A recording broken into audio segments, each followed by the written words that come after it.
What's going on, y'all? Today we got Shaq can't keep getting away with this. The last reaction will be at the end of the video. Stay tuned for that. Let's get Gave away some second round draft picks and a bunch of like different moving parts. And he's coming to the Lakers. Is that a good piece for them? I don't know who that is. I don't. Who the is that? Excuse my French. Like, come on, Rob. Like, we're trying to win championships here. We know. Who is that? Shaq the casual. Let me clarify. Albert Einstein said things you can get access to. I'm a casual too, Shaq. Don't trip. If you ain't a but top you shouldn't 10 be. player, You shouldn't be a casual. That's no disrespect. I don't.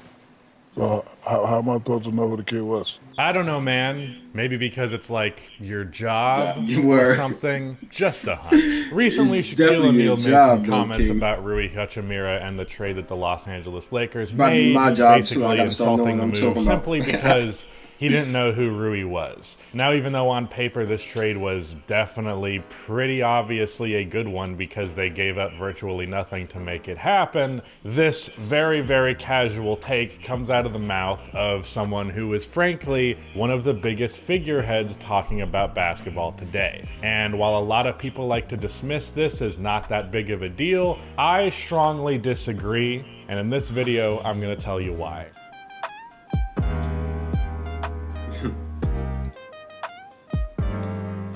Before I continue on with this video, I want to talk about today's sponsor, Prize Picks. Prize Picks is the best fantasy or super easy, and I'm gives you get your money, my brother. Really get your money, or effective attention to the league.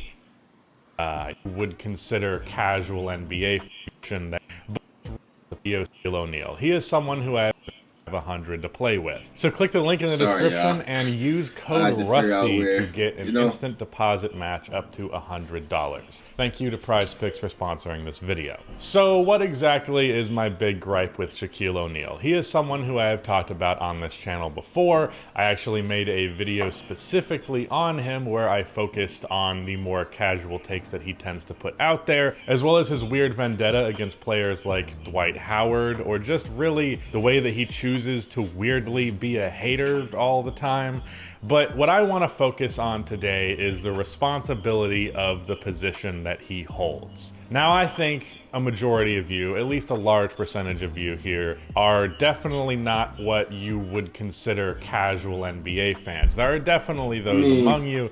I see it all the time in my comment section, believe me. I think I'm a casual. I'm a casual, man. If you're subscribed to an NBA I get all my information channel, from videos. or especially if you're subscribed to a lot of them, you're probably someone who pays quite a bit of attention to the league. Shaq serves his purpose as someone who is a voice to people who don't necessarily keep up with the league that much. If you're a hardcore NBA fan, you're not going to Shaquille O'Neal for critical basketball analysis. Everyone knows this. Shaq is a goofy dude, and it's well known within the basketball community that his takes are generally not that good. The only takes that he has that are generally that good are stuff from way back when. Even those can be questionable, but as Shaq explains, he can cover those areas because he was there, but now, apparently, if you're not a top 10 player, he doesn't know who you are. Now, the excuse that is used for Shaq with this behavior is that he is just there to be an entertainer. At TNT, what he is expected to be is just something interesting for fans to watch at halftime. Him and Chuck yelling at each other,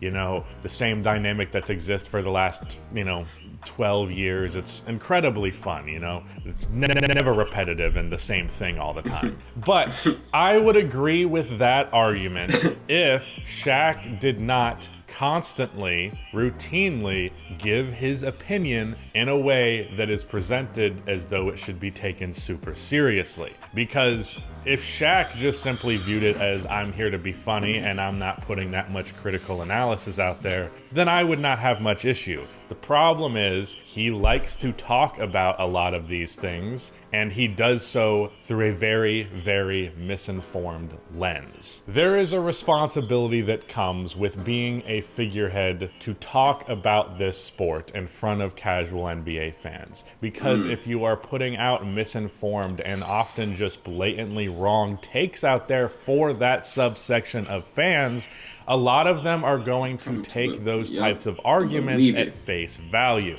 And when they do that, now such a large section of NBA fans is putting out egregious and wrong takes simply because they heard it out of Shaq's mouth. And that's really the big issue here. Shaq has a significant sway in the direction that... If y'all did not know, you know, I get my information from what I hear in these videos. You feel what I'm saying? I don't do too much research, you know. I don't like researching. I like basketball, so as I watch a little basketball, and I watch a lot of basketball videos, and that's how I get my information, man. The basketball discourse goes. Now, you can look at it as though Shaq is just saying what he's saying, and it's not his fault if anyone just copies his opinion. And I will agree that there is a lot of blame to go to the type of people who just accept that thing at face value. Except at the same time, regardless of what personal responsibility you might want to assign to those people, it's very evident that people just borrow opinions. It's a huge part of things. It's a huge part of pretty much all of basketball conversation. In fact, I get yelled at very often for people just blatantly borrowing my opinions, and I have significantly less authority and sway than Shaquille O'Neal. Obviously. So as long as this practice is as significant and big scale as it is, there is a responsibility there. There is a responsibility to at least remain bare minimum level informed and at least be able to provide a decent set of basketball analysis. Really the only thing about the TNT halftime show that I genuinely appreciate these days is when Kenny goes up to the big board and breaks down plays. Because when he does that, there's actual basketball analysis to be had. It's not just looking over to Shaq and he says that they should post up more. And then if you say that his argument is dumb, he immediately starts flexing his rings. Now listen, I am all in favor of doing like the bare minimum at your job. Even if you are being paid, you know, 6 or 7, 8 figures. Yeah, that's the number.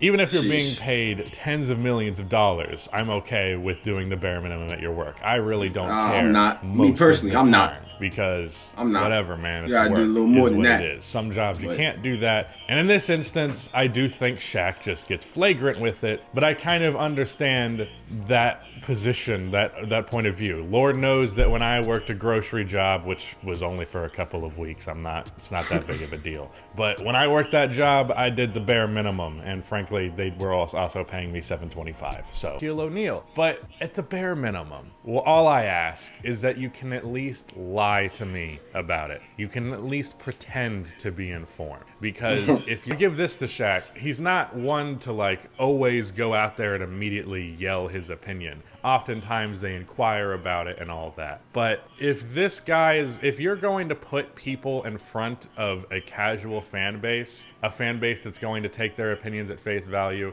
all I ask is that those opinions be informed and that those opinions be not awful. And this goes beyond Shaq, because really the issues that I have with Shaquille O'Neal are more representative of the issues that I have with the NBA media landscape in general. I feel like, yes, entertainment is an important part of being on television, but far too often, entertainment is prioritized over an actual understanding and discussion of the sport. That is why...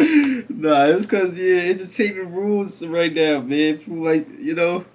People like to be entertained, bro. Someone like JJ Redick has been so wildly refreshing to everybody. I would argue that JJ Redick is not even like some amazing analyst. I think he's good, but by comparison to what we have been given, JJ Redick looks like a messiah. And that really shouldn't be the case. As appreciative as I am of someone like him, I could say that's a fact. That's probably a fact. But I don't really like JJ Redick videos, and that just goes to show you that everything is not for everyone. I'm more of the entertainment, casual fan side, you know. I'm there for the entertainment. I'm there for the funny. I would laugh, man. I've laughed, man. You know, it's good for you. It's good for your health, man. Come on. existing in this space, that should be commonplace. Being able to break down a play or being able to have a very nuanced and strong basketball conversation, that should be the I believe standard. it. And I believe they should be able to have a good mixture, a good balance of it, you know, good balance of entertainment as well as basketball analysis. One of the channels I watch for that is a great balance. I believe so. It's Player's Choice, the panel. It's great balance for entertainment and and some good basketball analysis. You know what I'm saying? Sometimes some of them be chatting, but you know you can pick and choose when they're chatting, and you know just do your own little tad bit of research. If you know a little bit and you add what they know, you're gonna be alright. And so long as we're choosing to just casuals put gonna these stick together, entertaining but misinformed people at the forefront, we're doing a huge disservice to all basketball discussion around the world. And that's an area that I particularly care about, and it's an area that I know severely affects how basketball is discussed publicly, like on the internet and all of that. And because of that, we have to subject these players to these stupid and casual arguments, because then they are seeing it and they are dealing with it and they are held to expectations based off of these arguments. It's a fact. We are out of here for that. You know, I ain't gonna lie, yeah. I feel what bro is saying. Not really any of my business though. Not really my problem. You know, I don't watch the halftime show. I ain't watched TV in years, bro. So, shit, I'm out there. Click on that last reaction, y'all.